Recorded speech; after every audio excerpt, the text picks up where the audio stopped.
বন্ধুরা, আজ আবার চলে এসেছি শেয়ার মার্কেটের ওপরে একটি অন্যরকম ভিডিও নিয়ে।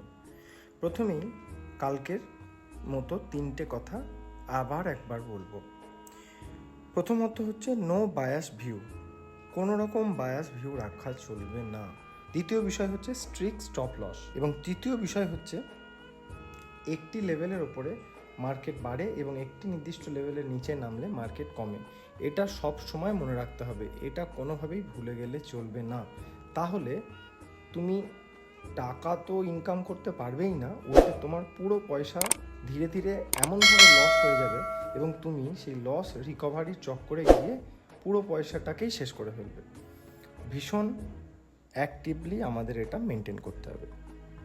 এবারে বলি কালকে যে লেভেলের কথা আমি আলোচনা করেছিলাম।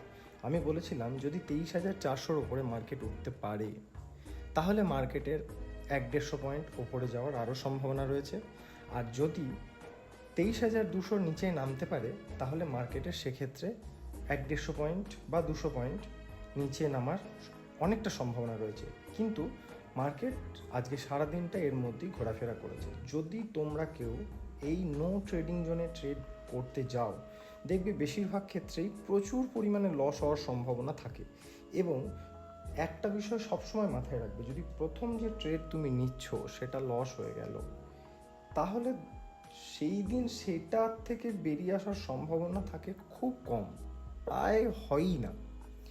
তাই প্রথম যে ট্রেড নেবে ভীষণ ভেবে চিনতে এবং অবশ্যই একটি নির্দিষ্ট লেভেলের ওপরে বা নিচে, মাঝামাঝি জায়গায় ট্রেড না করাই ভালো।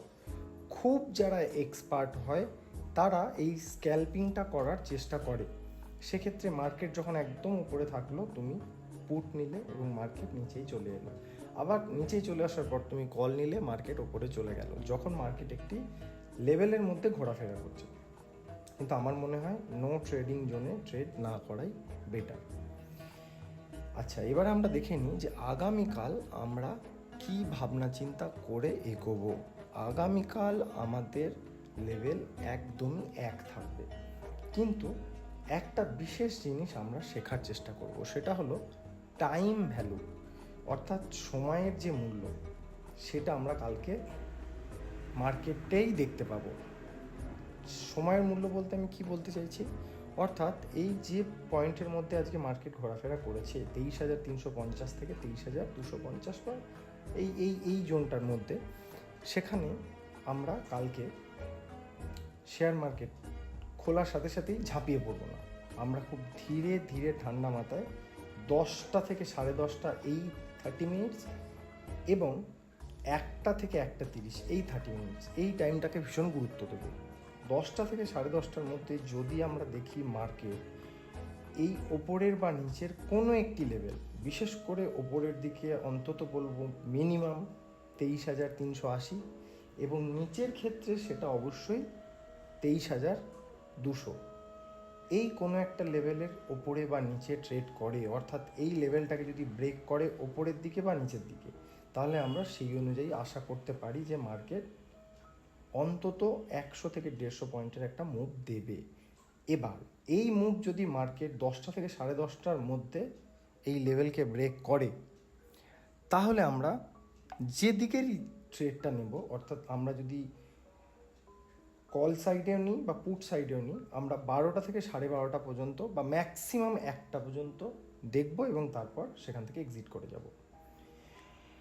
কিন্তু যদি দেখি 10টা থেকে 10:30টার মধ্যে মার্কেট এই লেভেল ব্রেক করতে পারলো না, তাহলে আমরা সেকেন্ড যে টাইমটাকে গুরুত্ব দেবো সেটা হচ্ছে 1টা থেকে 1:30।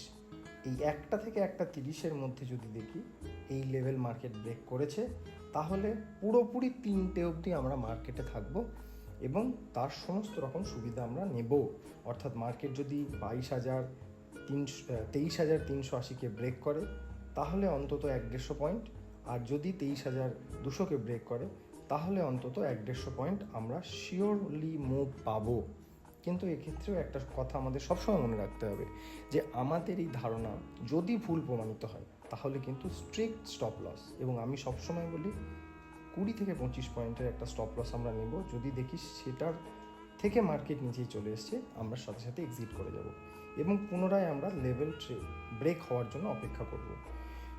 দ্বিতীয়বার ব্রেক হওয়ার পরেও যদি দেখি ফলস ব্রেকআউট হয়েছে, তাহলে আমরা আর সেদিনের মতো ট্রাই করব না, অর্থাৎ ম্যাক্স টু ম্যাক্স দুবার ট্রাই করব।